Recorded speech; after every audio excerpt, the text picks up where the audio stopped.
So when we're out watching recruits and evaluating them on the field, we've always kind of tried to look at a few things. First is the level of their athletic ability.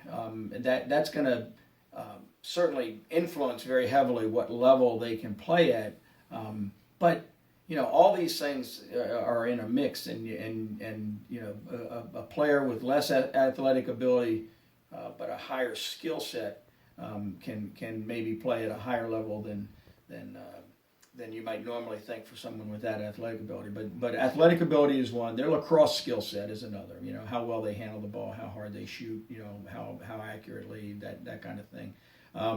Their IQ for the game, their ability to adapt and to see the game develop and to play, anticipate well and understand what's going on around them, and then to make decisions. I mean, the speed of processing is as big a skill as you can have, and a lot of guys are exceptional at that, and to me that can elevate a guy with average athletic ability way beyond anything you might think he can do, if he can really process what's going on around him faster.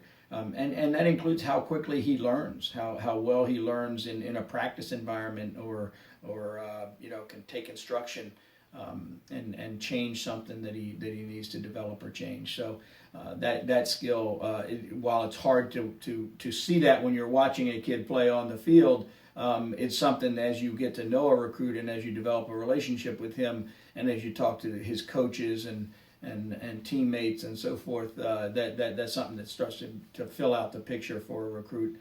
And the last thing is, I guess, what you would call the intangibles of their character. Do they play hard? Are they physically tough, mentally tough? Do they persevere when things get tough, or do they drop their head?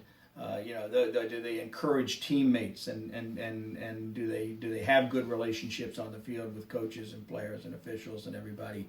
Those are all things that you're looking for when you're watching a kid play.